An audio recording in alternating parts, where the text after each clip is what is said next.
Tamar, let's talk about Let My People Go book. Let's go. We're launching the book soon here, Yes. and you obviously are all in the book because you're a huge part of the testimony. Yeah. And so, um, I want to hear from you. The early years and Oh. how we ended up in the chaos and the pain and the brokenness we ended up at. Go ahead, Tamar. Well, at a young age, we both were abandoned by our father, and that had a huge impact on both of our lives. I mean, truly, it changed our whole dynamic of everything.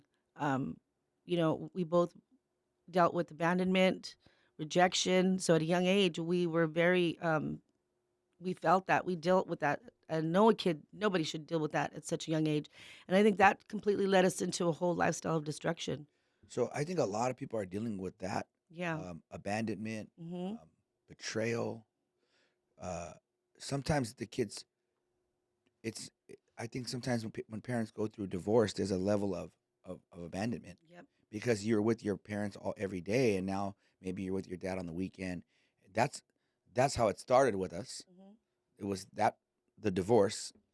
Dad, we'd go with dad on the weekend, mom on the weekday, Hmm. but then, which I don't want to bring condemnation to parents that went through divorce, but the truth is, we need to be, we need to pray for a generation. Yes, because they don't. I don't think the funny thing. People that do go through divorce. I was just talking about this with the women this morning. Like Because you went parents, through a yeah, divorce, yeah, exactly. I went through a divorce, and yeah. so you don't realize what you're doing at the time to your kids or your family. You just because you're. It's kind of like you're just thinking about your situation then, like what you're dealing with right then, and the only way to get through it is just to get out of it. Mm. You don't even try. People don't even try anymore. They want to get out. And I'm not saying that in our mom's case because, there was issues why the reason why they got divorced. I realized that now as a woman, I realize now talking to her the situation that led her to get divorced. So I always blamed mom for all that. I blamed her always. Yeah. It's your fault.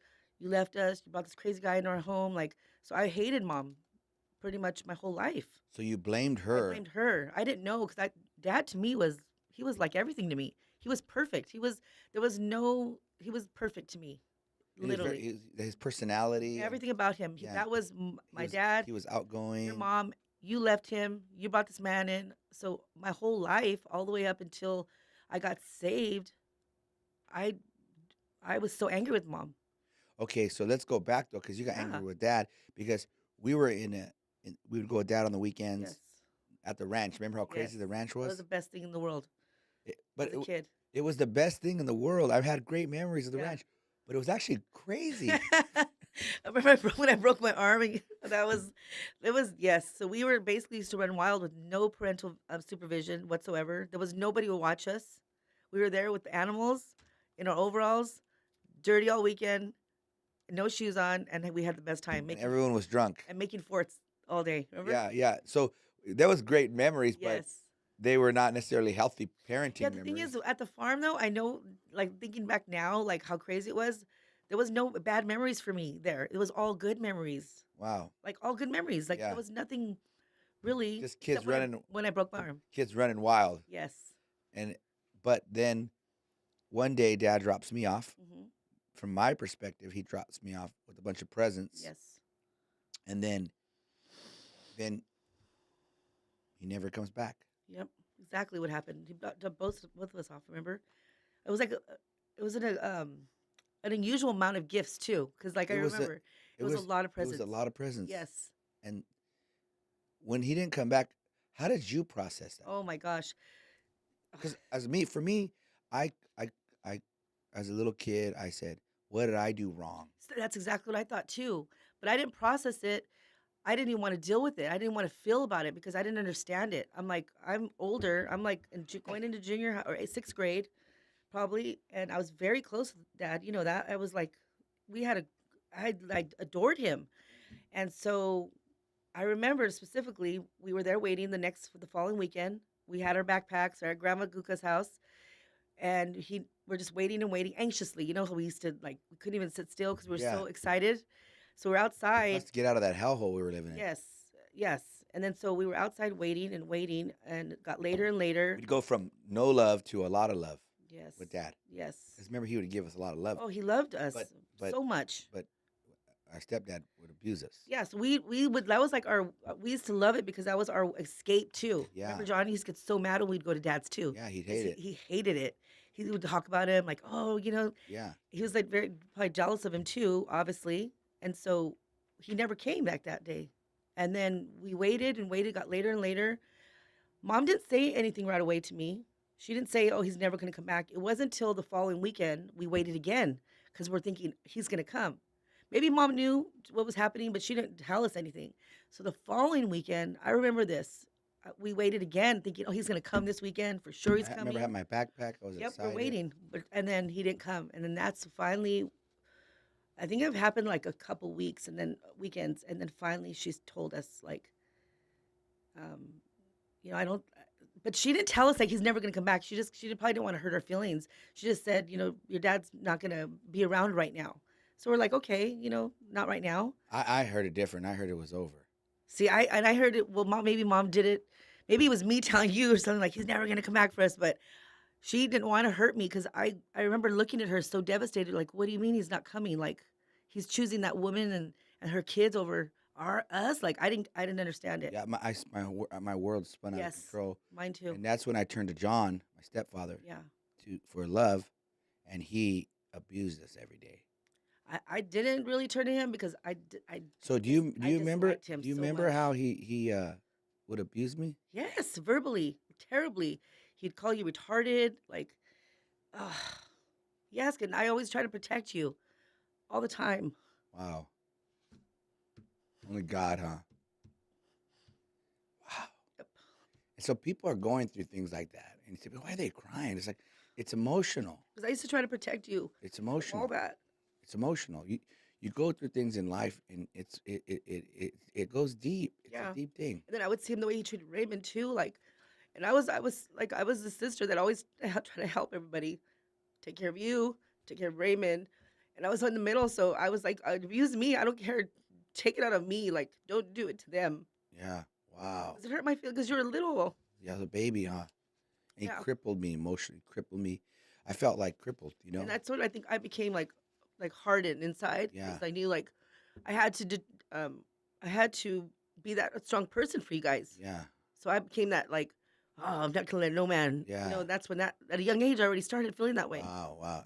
You know? That carried on, and all those things that happen in your childhood Yeah. carry on until you're an adult, unless you deal with them. So I got saved. Yeah, and then not only just saved, discipled, dealt with. You Yeah. start dealing with those deep rooted things that you don't even know why. Like, why do I act like that? Why do I do that? Why Yep. do I have this bondage Why in am my I so life? angry all the Why time? am I so angry or whatever? It's because what happened as a child. It needs to be dealt with. Yep. So, man, that's why it's so important how we raise our children Yes. in healthy environments. hmm And I know there's a lot of young couples getting married right now in our church, and I just look and think, man, they're breaking that curse, Yeah, but They're even breaking like that when you curse. speak to your children, everything. everything Yeah, I don't. matters. That, It yeah. matters. So then from there, it just got out of control. hmm I mean, I remember it being like every day, and it would never stop. Like the abuse would never I couldn't even be there stop. anymore because I couldn't handle it anymore the way But he it was talked to me. it was every day. Hmm. He's always comparing you. Even It was every day, yeah. all day. It's For almost like for he saw you, Dad, and you. You didn't mean because yeah, you look so much like I look him, so much like him. and so So it was. he just wanted to beat you down and beat you It down and must have beat you been down. like 10 years of just abuse. I think it felt like more because What I'm saying is in that period from 7, yeah, because he did it before, yeah, maybe more than 10 years straight. because when he came in, And I'm just thinking, Tamar, came into our life when I was 5. I'm just thinking, and this is what when we were on Daystar, and Dr. Doug said this, and it was powerful, and I believe this, that God sees or knows what He has for you, but in a way the devil also knows, Mm-hmm. and so he tries to cripple you when you're young, Mm-hmm. and he tries to break you down when you're young, Yeah. because if he can jack you up enough and mess you up enough, then even after you get saved, you're almost useless. Mm-hmm. But God, if you're willing, can get you free. But that's what you just said though. If you're willing, because God will meet you exactly where you're at. He would See, and I definitely. don't want to fast forward too much, but I'm just gonna say because I'm gonna get some hope in there Hmm. because people are listening right now and people are gonna be listening in the future. But God, if you're willing, can take all of that abuse and whatever you went through, all the trauma, and He can heal you Hmm. and turn it around so you can save many lives. Hmm. So these are heavy But things, you have to be willing to really want to change, and though. we'll get there. Let's get there in a Yeah. minute. Let's go to the next step Okay. before we get into the testimony of the victory. So, um, then life spirals out of control. I know for me, I just went, and maybe you could speak into this because you saw it from the outside. Oh Because the man. book is "Let My People Go," right? Yeah. So I remember at 12 years old, walking away from the Lord. Just okay, and I remember I walked away from the Lord, and it was like 7 years of hell. What was that like from your perspective? That's crazy because I got saved like really like was in my freshman year for a little while. Like I went to church, I got saved. I was like, oh my gosh. So you did it the same on the same time. We both walked away from God. Yeah, Cause I was like I was a junior, but at the same time I was yeah, 12. Um, junior and I was yeah I was freshman year. So and we both walked away. so from your perspective, what did it look like when you saw me turn and go from a broken kid to an evil person? Oh, so for sure you became rebellious first. You started with rebellion. You know, you turned into skater boy and and like always wanted to kind of doing some bad stuff, but not too much. It wasn't like you just basically rebelling towards mom and John, both of them. Like you started sticking up for yourself, talking back. It just started simple like that. I think maybe drugs. I think you said weed. Weed was I an think it entry was drug. weed. You started smoking weed because you told me like, I smoke some weed. You're all like proud of yourself. And then we went from that to stronger drugs and stronger drugs, Yes, and then it got out of control. it got to the point where I was scared. I was scared of you. Like we went from the house, from house to house, but the house that on where the house got raided is where you were at your like man. I would cry. I didn't cry a lot, but I did One time, because I thought you were gonna you die. said something that I for this literally till today, I thought I got airlifted. No, you didn't. It was. So I crashed on the freeway. Hmm. I remember it was like 100 Is miles that an a picture hour, of that? maybe. They'll probably put it up. Okay. And I crashed, and I hit the center divider, and I put my head to the dashboard. Hmm. And I remember because I was all full of meth, I was wired up, and then I started running on the freeway Hmm. with cars everywhere on the freeway, bleeding to death. And then I remember running, and then I ran out. Like I couldn't run anymore because I bled too much, and I fell out, and I woke up in the hospital. But you told me I actually called you. That wasn't. But you did not get airlifted or anything. What happened was you were coming home from partying all night. Because I knew you went out the night before. You'd always like the funny thing is you'd always tell me, oh, I'm gonna go party with my friends. So I kind of knew where you, like not where you exactly where you were, but what you kind of did. So then anyway, I got this phone call. It was early in the morning, and it was you. And you said, and you sounded like I can't explain it. You're just like, I need you to pick me up. I just crashed on the freeway tomorrow. My car is. I was driving against the. I was driving on the other side of the freeway. I crashed. You need to come pick me up now. But like you were so mean about it. Like I need you to pick me up right now. If you don't pick me up, and you better not tell mom. And I'm like, oh my gosh. So I said, okay, I need to go pick my brother. He's somewhere off the freeway. I don't know where he is. So I'm driving. I'm trying to look for the car. So then I see the car. Like I'm on the freeway, and I'm like, that is not his car. I couldn't even believe it. It was on the opposite side of the freeway. It was totaled. Yes. It flipped the thing. I couldn't even believe. I'm like, how is he even alive? Like, I don't understand. I'm crying. I'm in tears. I'm looking for you. I don't. God, I know as God had led me to you. I passed out. You were behind a bush. Yeah, I passed out. I remember. It was because I remember it being comfortable, and then that I'm was gonna go. it. I'm gonna hide over here. You need to pick me up. You need to find me. Like, you were so angry with me, and I was dying. yeah, and but I didn't know. Like, after once I saw the car, I realized. So I got you. I put you in the back of the car, and I took you to a hospital. What did I It look was like? like you look like a monster. Like there was just blood all over you and just blood everywhere, like blood all over your face. I was like, I thought you were dying. I didn't know what to do. So I was trying to like wake you up, and then I got you. I put you in the back of the car. I took you to a hospital. I believe it was like I was dying. in Pasadena. I was bleeding to death. Yeah, you looked. When I was reading this book last night, God showed me that,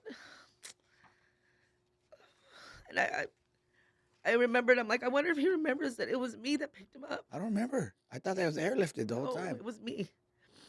And after that, I called mom and I dropped you off at the hospital. I took you in there and like they took you in right away. And I called her and I said, Mom, I can't do this anymore with him. I'm done. He's going to kill himself. He's going to die. And I can't do this with my brother anymore. I'm done. And then I guess then mom picked you up. And after that, I was like, I remember every day. Yeah, there's a picture, but that's like a month after. Yeah, no, but it was every day that I was so worried about you. I was like almost sick, always worried about you. If you're gonna come home, if someone's gonna kill you, because Well, remember all the people that were, yes. everyone was dying. And then I heard all the Remember rumors Prowler? about you, and Yeah. oh, like we're gonna kill your brother, and I'm like, what do you mean? Like, and I thought they're gonna kill him. He's gonna die. Yeah. But And I was so scared all the time, all the time. Every time we left the house, I thought, this is it. He's getting too far into what he's doing. Like, I don't know what to do anymore. And I can't, and you're like, if you tell mom, that'd be it. Like, you like threatened me. You were so mean. So I was scared of you. wow. And then miraculously they raid the house. Remember that? Yes, you called me. You were in jail. You called me and you said, Tamar, I'm going to tell you exactly where everything is. You need to go get it. You know what the Lord told me to do that? Well, that's crazy. I don't even think you talked the story, but that story was you called me and you're like, there's stuff in the house. I need you to get it. And I said, okay, tell me where it is. I found it and I was just like, oh my God, money, drugs, the whole all of it. thing. And I was like, oh my God, this is awesome. Like, oh my God, we found it. It was me and my friend there. You guys were partying, yeah. And I showed her, I said, look at all this. And she's like, just take a little bit. I'm like, it was, anyway, so your friend, you're like, some guy's going to come pick it up right now. He knocked on my window. I gave it to him. Literally, it was, it was crazy because it was 20 minutes, about 20, 30 minutes after they picked it up, they raided the house. Because I sold drugs to an undercover cop. Yes. That's what they said. Yeah, exactly. That's what they And I said. remember I'm washing dishes in the kitchen. Mom's there. And they raid the house. And I see all these cop cars running. I mean, cop cars, the battering ram. And I screamed. I said, Mom, they're raiding the house. And she's like, what? I said, they're coming in. And then. And mom's in Bible college. She remarried Dwayne, Yep. Pastor Dwayne now. And Yep. They had us all on the crazy. floor with guns. Little Brittany with her hands like baby Brittany. She's little and she's like laying there with me on the floor. I was just like, this is not happening. It was a wild time. It was spiritual warfare. And they raided our And house. then 2 weeks later, I get out of jail miraculously. Because I was already in jail when they raided. Yeah. I get out of jail and I know that you weren't even home. no, I was in jail. I know. I was on an embezzlement charge. Remember they had come in the morning before. The DA I don't got me. remember It was that. at 6 in the morning. They come in 5 in the morning. They came and got me in the morning. But so then mom invites me to a concert. I miraculously get saved. And then I end up in a rehab program. Mm-hmm. A home. Okay, and I go there and I get saved. Remember the first time you saw me? Yes. Absolutely. What was that like? It was about 3 months in, huh? The funny thing is I remember exactly what you were wearing and what I was wearing. It's so weird. Yeah. Because I couldn't believe it. Tell me what happened. It was at Pastor Mario's church, right? Yeah, It was Shining Light. Shining Light Ministries, and because I wanted to see you, because I'm like, my mom's like, he's changing. You have to see him. I'm like, yeah, right. There's no way, like, because she was going to visit you on the Yeah. weekends, and she's like, you have to go see your brother. He wants to see you. And I said, I don't know if I'm ready to see him, Mom, because I was so angry with you. I was still so mad at you. Yeah. I was like, yeah, whatever. Yeah, he's saved. That's fine. I'm glad he's there and not gonna die. Yeah. That's all I thought about. And then, so I said, it was like during the holidays, I think I remember. And I said, okay, I'm going to go visit him. And I couldn't believe it. I remember you were like in a little hall, like a hall mess, or, they call it a hall place where they We eat. Yes. Yeah. And we'd pray. And you're sitting there with your little Bible and you had your nice little shirt on. And I remember specifically just looking at you, and I was stunned. I literally was like paralyzed because I could not believe that was you. I couldn't believe it. You looked different. Everything about you, you had like this glow on you. And I was pregnant with Aubrey, I remember. And I was just like, that's not my brother. Like, that's not him. it was such a miraculous change from what you were to the day I saw you. And Only I knew then, I even told, when I was driving home, I was completely quiet. I couldn't talk. I was like very silent the whole way. And Rodney's like, "What's wrong?" And I couldn't talk because I knew I was going to start crying. And on the way home, I'm like, I can't believe that's my brother. Like, I just can't believe that's him. I kept saying that over and over. And I'm like, that's what I knew for sure. Like, God was real. I knew it. I knew it because if he could change the person that you were to what I saw that day, it was it was a miracle. can you look in the camera? Maybe there's somebody who is believing for somebody, or they're watching. Maybe they sent this program to somebody, and Yeah. they think that God's not real, or they can't change. No, God is absolutely 100% real, and he can change anybody, even the hardest of hardest criminals, even the most addicted person, no matter what it is, no matter what sorrow you're going through, even if you feel like there's no hope for your family or who you're believing for. I witnessed it. I personally witnessed it, and I personally witnessing it now, even looking at you today, like what God has done in your life. Yeah, and I think tomorrow we never forget Mm-mm. what the Lord did, No, we can't. and that's why we're writing the book, because I prayed this morning. I said, Lord, put it in the prisons, put it in these Yes, places we're gonna. the darkest places Yeah, need it. yeah, because there is freedom. Yep. If there's freedom, and who the Son sets free is free indeed, Amen. and there is no addiction, there is no bondage, there's no abuse, Mm-mm. there's no And pain. nope. Like one of the words for brokenhearted is and I cry all the time now.